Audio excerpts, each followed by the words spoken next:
If you're a maintenance supervisor at a manufacturing facility and your machinery isn't working right, Grainger knows you need to understand what's wrong as soon as possible. So when a conveyor motor falters, Grainger offers diagnostic tools like calibration kits and multimeters to help you identify and fix the problem. With Grainger, you can be confident you have everything you need to keep your facility running smoothly. Call 1-800-GRAINGER, click Grainger.com, or just stop by. Grainger, for the ones who get it done. Your kids could get free or low-cost health coverage from Medicaid or CHIP. Even if you've applied before, they may be eligible now. Kids up to age 19 are covered for checkups, vaccines, dentist visits, hospital care, and more. And if they already have Medicaid or CHIP, remember to renew every year.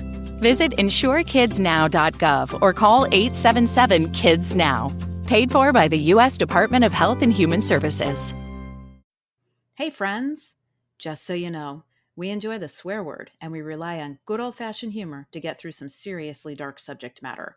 At no time do we intend any disrespect toward the victims or families of the victims in the cases we cover.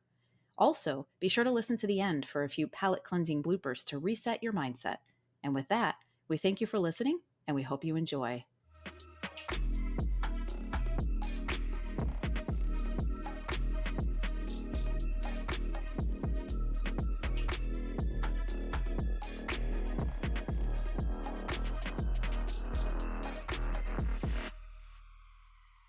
Hey friends, welcome to Crime Hotel. I'm Carrie. And I'm Jamie. We have decided, you and I, collectively, right before we hit record, I was like, so are you sipping on something new over there? And you were like, I'm just not in the mood to be sipping tonight. I'm not in the mood to drink. And I was like, oh my God, me either. I think it's the warmth and summer and whatever. Yeah. My tummy's just, I feel like it's just not going to sit well. So yeah. And sometimes why do it? That's just the way it is. And sometimes when we record, we just don't feel like consuming alcoholic beverages. So tonight, I'm sipping on good old fashioned H2O. What are you sipping on? I have a giant thing of water that I carry with me everywhere. And then I have a little bit of ginger ale because, like I said, my tummy's a little off. So I'm just like going to sip on a little ginge. Well, cheers, my friend. Cheers to you. Clink, clink. Even though it's water? You can still cheers with water. So today's case is a little bit different. It's an interesting one. Actually, today's case is more accurately, it's two cases woven together because they're brothers. Oh, okay. So one brother is a case and another brother is a case. But today's episode is kind of weaving these two cases together because there's a lot of similarities. Okay. There's a lot of differences, but there are a lot of similarities too. But it's about two brothers who had it all: wealth, power, yachts, authority, prestige, penthouses, and all the family drama, all the family dysfunction. Yikes. More money, more problems. Have you ever just sat around, you and Patty, and just sort of what would we do if we ever won the lottery? If you ever won the lottery, you won 100 million, all of a sudden you've got 100 million. Yeah. That's the kind, it's unfathomable to people like us. Right? Yeah. That's the kind of wealth, lifestyle that we're talking about here with these two brothers. Damn. Okay.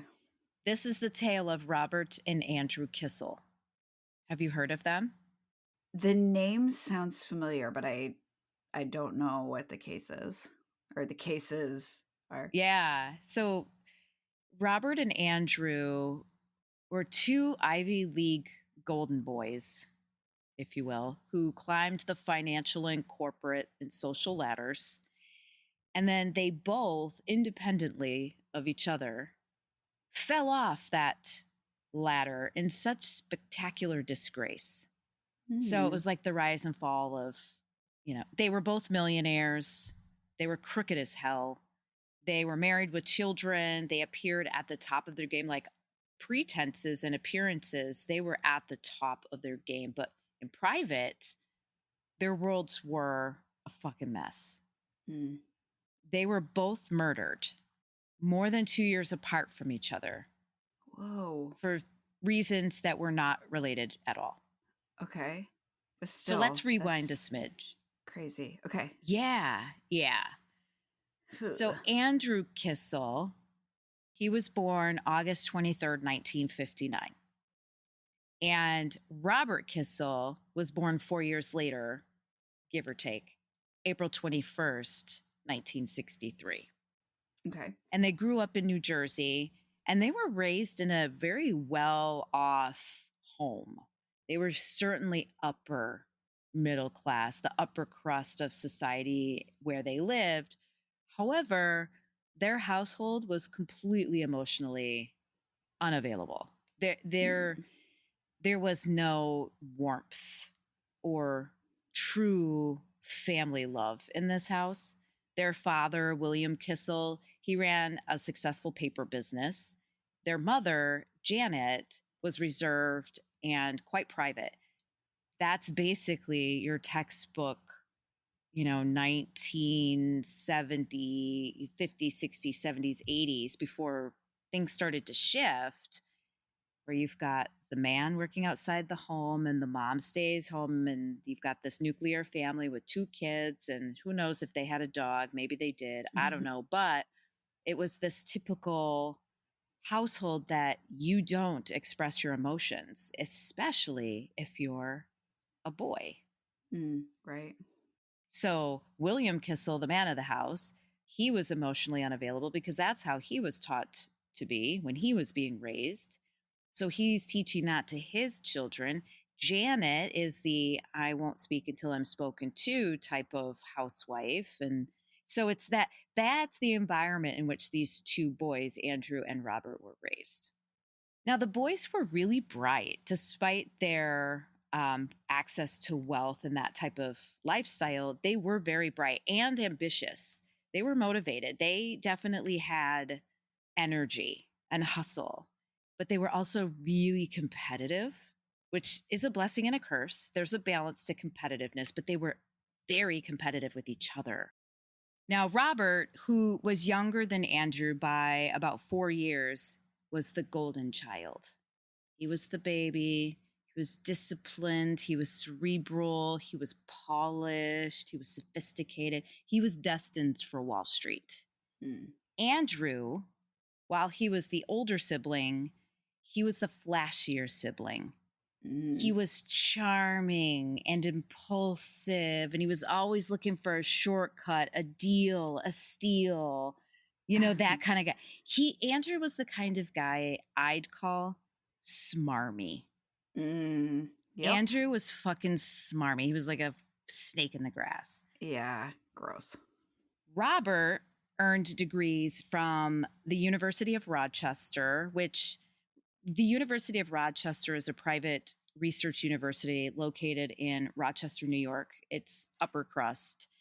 And then he went on to get his graduate degree from Wharton School, which is another private Ivy League research school that's part of the University of Pennsylvania. So the University of Pennsylvania, Wharton School is where he attended for his graduate degree, and that's located in Philadelphia, Pennsylvania. So he went to 2 very prestigious educational institutions.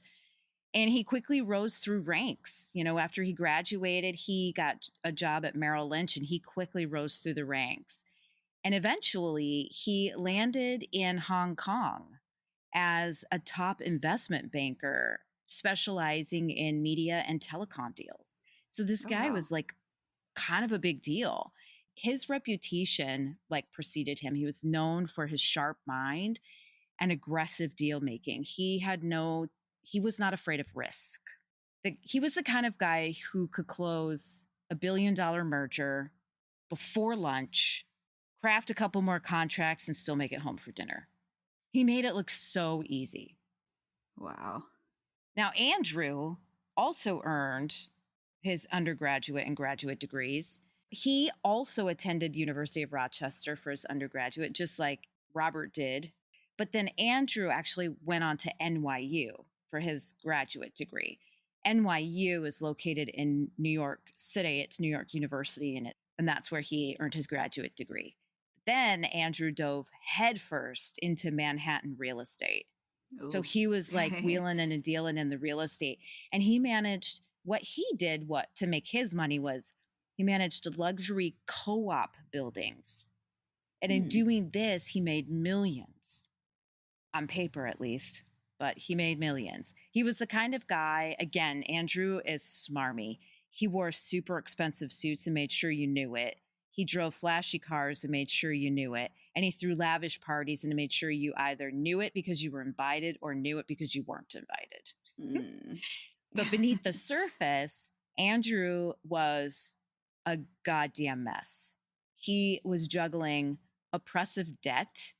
He got himself into a bit of a Charlotte's Web of deception, and his list of enemies was growing by the day because he was crooked and shady. I've heard the term co-op over the years, but honestly, I had no idea truly what a co-op was. If you were like, if I was like, oh, a co-op building, okay. And if somebody's like, well, what's a co-op building? I'd be like, you know what? I don't fucking know. It's a good question, but here I am sitting here like I do know, and I don't. So I looked it up. It's kind of an interesting concept. In a co-op, you don't actually own your apartment. Instead, you own shares in a corporation that owns the building in which your apartment is located. And those shares give you the right to live in your unit within that building. It's kind of like being part of a very exclusive club, but one with a board of directors that has to approve you before you move in. Got it. So it's very exclusive. Co-ops have been around forever, and they still do actually make up the majority of Manhattan's apartment buildings, especially in the older iconic spots, because the buildings are older. Co-ops were much more relevant in yesteryear than they are today, but they do still make up the majority of the apartment buildings in Manhattan. And spots like Park Avenue and Central Park West, those are co-ops. They're known for being super picky. So think like financial interviews, and you have to have reference letters that meet certain criteria and thresholds and all this stuff. But that's part of what keeps the intrigue, right? It's a super exclusive club, and now all of a sudden you want to be a part of that. And how can you be a part of that? And that's how it keeps it, especially when like more and more condos are being built that have high techy. These are old buildings. They don't have high tech stuff. And so they rely more on their prestige. So those were the kinds of buildings that Andrew was managing to make his millions. So you've got Robert off to Hong Kong, working for Merrill Lynch. You've got Andrew managing really prestigious co-op buildings in downtown New York City. So they're off and running in their careers. So now it's time to meet the ladies, settle down, pop out some kiddos. In 1987, Robert met Nancy Keeshan. Now, she was from a well-off Chicago family. So she was already used to living in the lap of luxury. So she was very stylish, smart, understood that class of life, if you will. And by all accounts, when Robert and Nancy first laid eyes on each other, fucking the angels started singing, the skies parted, the heavens opened up, and they were both wrapped in the loving embrace of love at first sight. And 2 years later, they got married in 1989, and they actually went on over the years, not right away. They didn't start having children right away, but over the years, they ended up having 3 children. And so they got married in 1989. In the early 2000s, she followed Robert over to Hong Kong when he got promoted to a job overseeing media and telecom deals in Hong Kong. And she embraced the expat lifestyle. Like, she designer clothes, domestic staff, private schools. Because what happens is if you're a high level expat, an expatriate, where you're not in your home country, you're at a host country, the company will pay all of your expenses and they will equalize your taxes.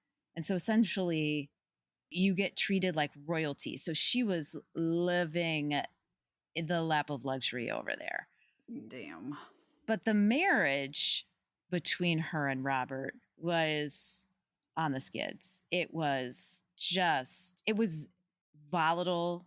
It was toxic. Nancy later made claim that Robert was emotionally abusive, very controlling. He was addicted to pornography. So she made these claims, and she felt isolated and trapped over in Hong Kong. She didn't have any family. She didn't have any friends. So despite the exterior, rah-rah sisumba that they put on for a happy face, this wasn't a happy home that they were in. Now, flipping over to Andrew married a young woman by the name of Haley Wolf, who was a former Olympic skier turned interior designer, which I think is fucking cool. Yeah. That's really cool. All right.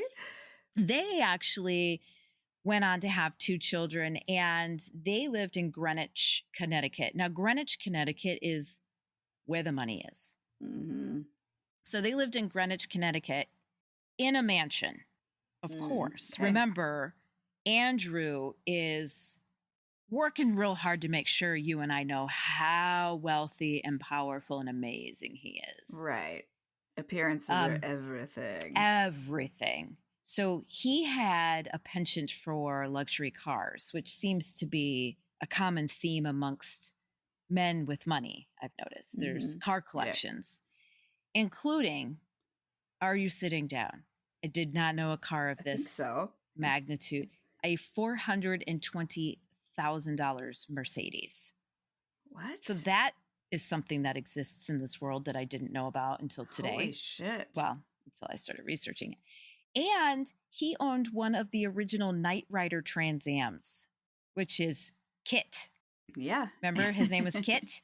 Yeah. For those of you that are not familiar with Knight Rider, David Hasselhoff was the main casted character in this 1980s sitcom kind of thing, an evening primetime sitcom. And he had a before AI and smartphones and anything intelligent really came onto scene. Kit was the Trans Am that David Hasselhoff drove in Knight Rider, and would like talk to him, and he had a really cool red light, and he was awesome.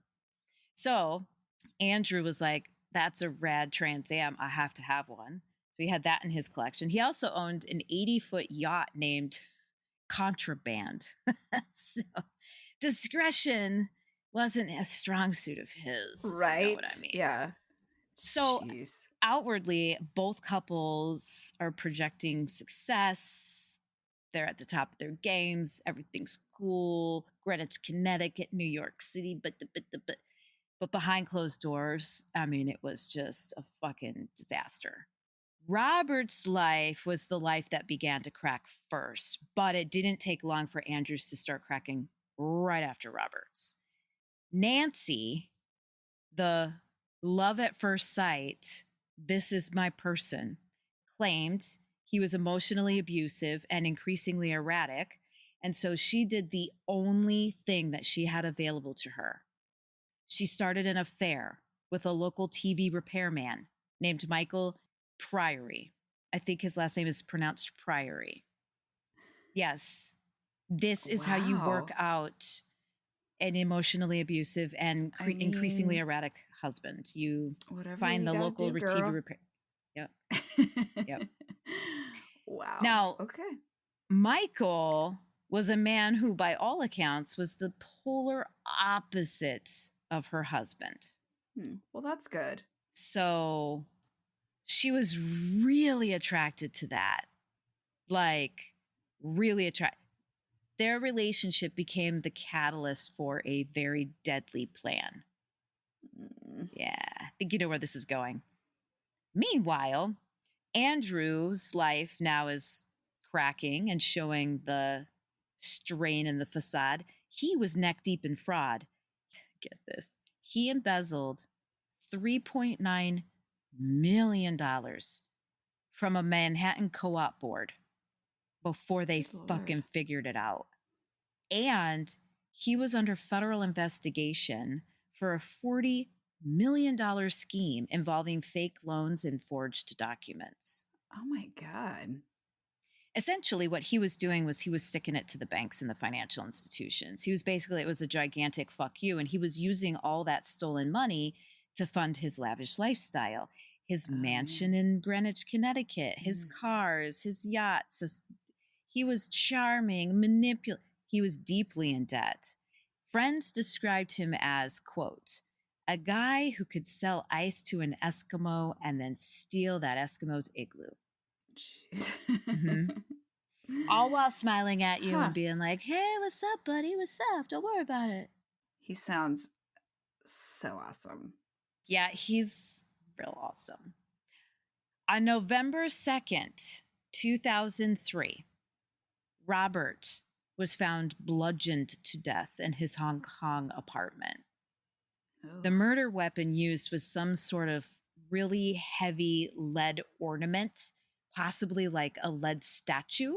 Oh. The killer was his love at first sight wife, Nancy, who, after having their 6-year-old daughter deliver it to him, drugged Robert with a sedative-laced strawberry milkshake before she bludgeoned him to death. She had her kid poison her father. Well, she put the poison in the strawberry milkshake, but she had her 6-year-old daughter, her daughter, give it to her dad.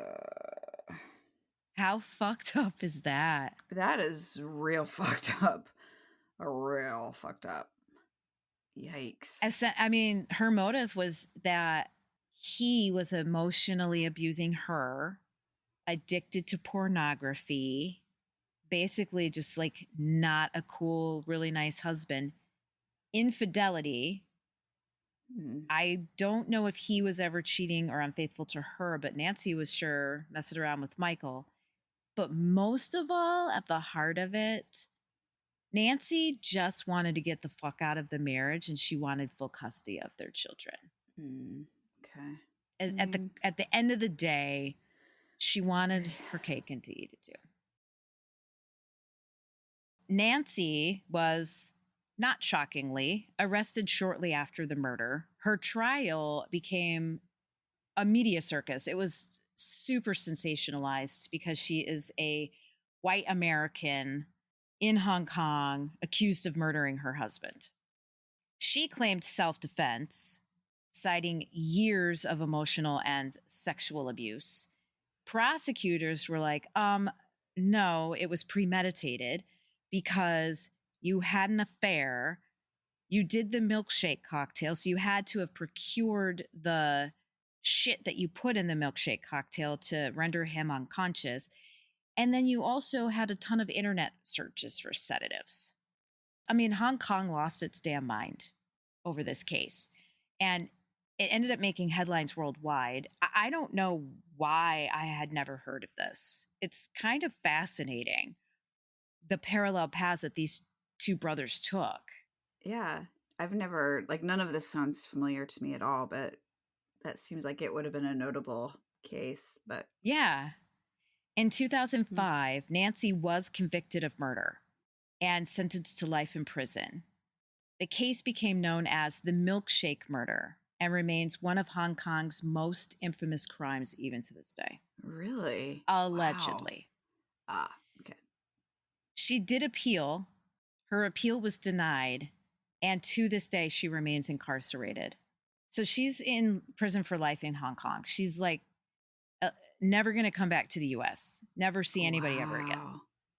After Nancy was convicted, custody of her and Robert's 3 children was transferred to Robert's sister, who raised them in Seattle, Washington. They were young at the time.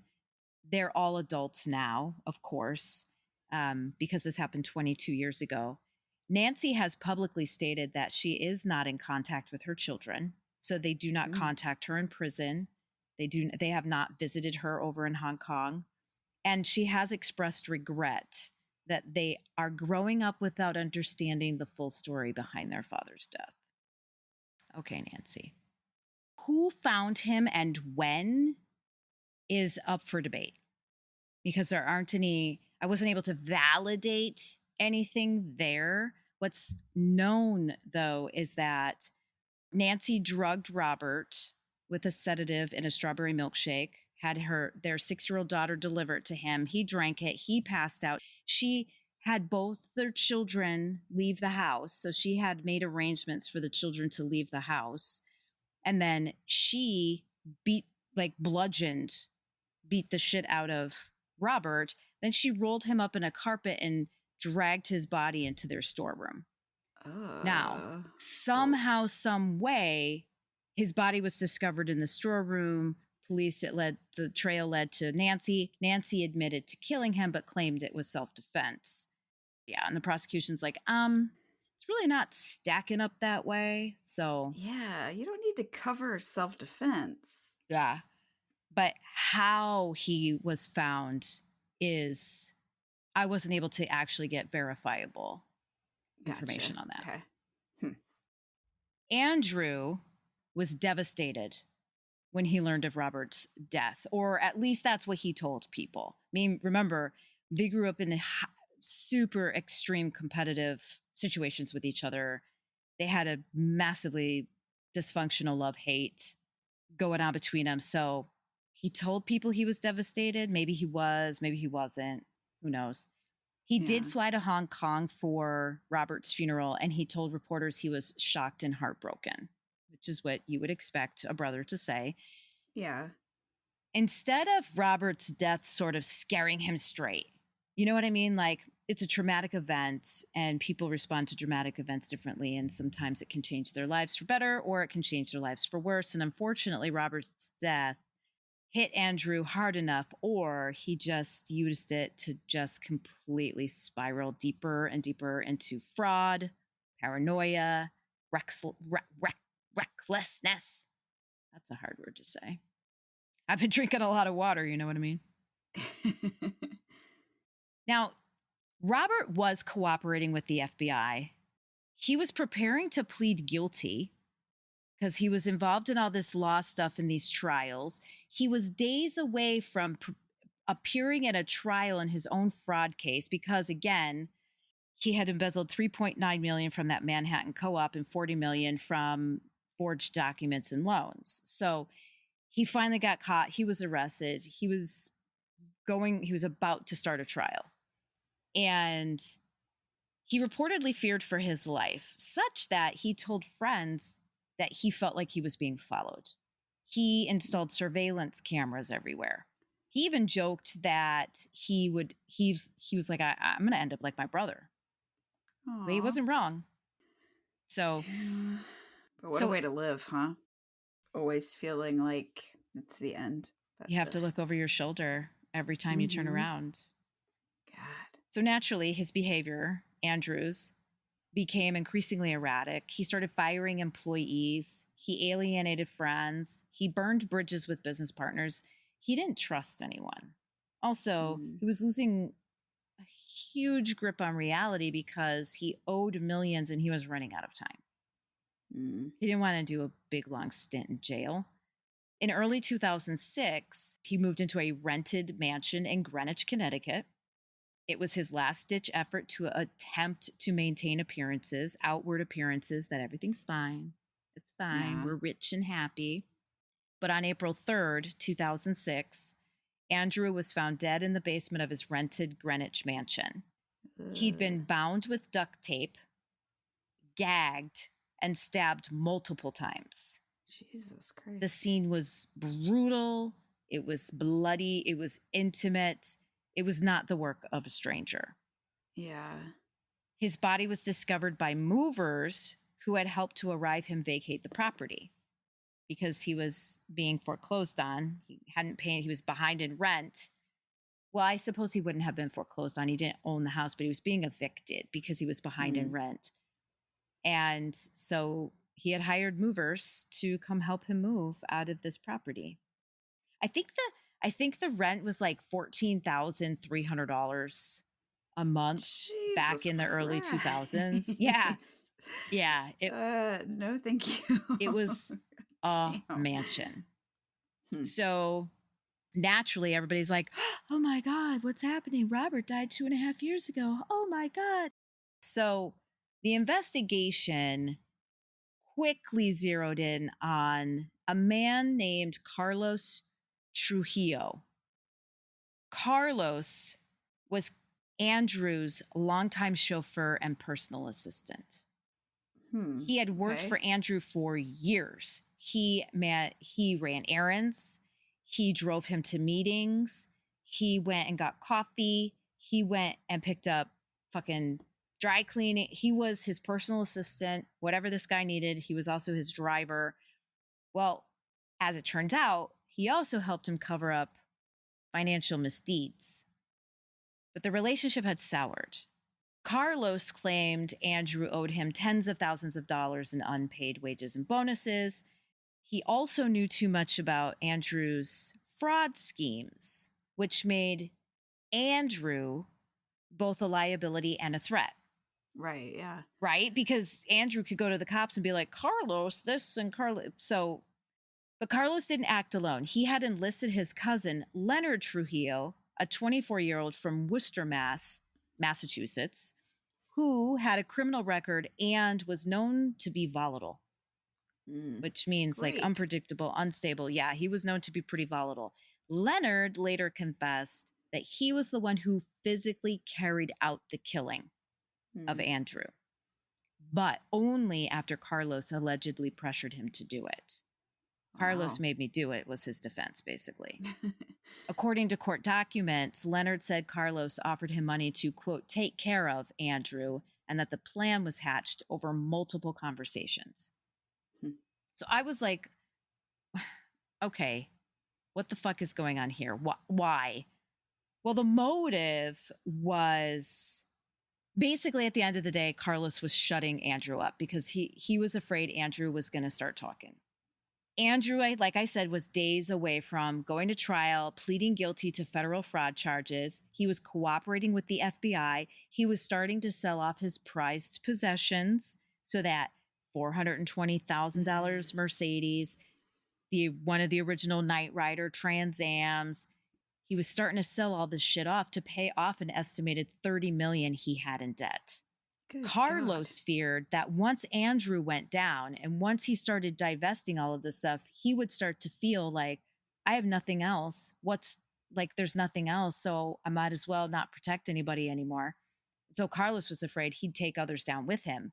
And so he wanted to make sure that Andrew never had a chance to drag Carlos into the mess. Wow. So he enlisted his cousin Leonard to kill him.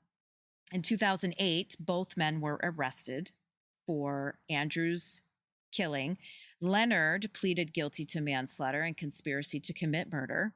He was sentenced to 20 years in prison. Carlos was acquitted of murder in 2010, but later accepted a plea deal for attempted murder, receiving 6 years in prison, followed by mandatory deportation. Huh. Doesn't that seem super fucking light for orchestrating like a murder for hire? Yeah. Sure does. I thought it was light too, but Carlos screamed at the top of his lungs that he was innocent. That he did not kill Andrew.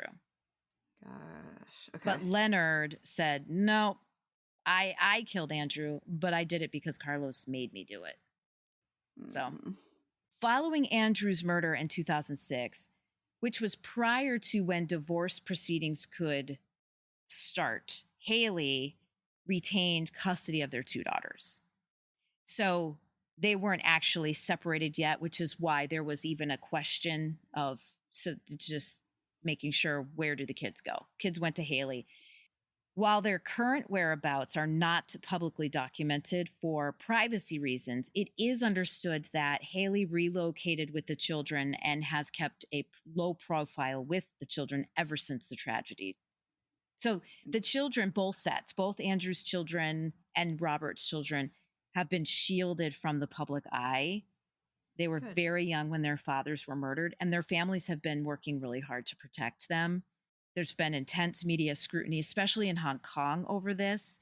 and they were just working really hard to keep the children out. So I didn't dive into anything with the kids, like where are they now or anything like that. They don't want to be in the news. I hope they're doing well. It's really hard to grow up without a parent. It's got to be doubly difficult knowing that your parent was murdered. Yeah. For Robert's children, knowing that your parent was murdered by your other parent. Yeah. It's got to be really hard. Yeah. So the Kissel Brothers. That's the case of, that's the tale of the two cases of the Kissel Brothers. They were brothers that got murdered, but had no relation to each other with their murders. This is very interesting. Yeah. And in like other continents, it wasn't like one was in Jersey, one was in Connecticut, and it was like right there. It was like they were living far apart. Like it's bizarre. Like shit luck. Were their parents still around? Their mom died in 1990, so she was not around. Okay. And dad, so William Kissel was still alive. He didn't pass away until a couple of years ago in 2021. I mean, I know that it didn't sound like they were a close family, but I can't imagine having both of your kids murdered. Yeah. So Elaine wasn't around, but William Kissel was, and he probably didn't give a shit. Mm-mm. I mean, I'm speculating. I don't know, Mr. Kissel. He was 93 when he died, so he lived for a long time after both his boys were killed. Yeah. Damn. I can't imagine. Even as in his generation and the way that the culture of the United States when he was growing up, you stuff your feelings down and you don't cry because that's not what men do. Right. I'm sure in the quiet of the night, all alone, he wept for the loss. Sure. Yeah. Yeah. So even if he was a tyrant, I don't think he was a tyrant. I just don't think he was emotionally available. Yeah. Man. Anyway, so that's the ironic tale of the cases of Robert and Andrew Kissel. So if you liked this episode, please share. Make sure you follow, rate, review. Don't forget to head over to our website at crimehotelpod.com. Grab yourself some merch. Christmas is coming. You might want to think about some Christmas gifts. Right? Some cool swag. And if you could subscribe to our YouTube channel. Wait, what? And if you could subscribe to our YouTube channel, that would be awesome. With that, goodbye, James. Goodbye, Carrie.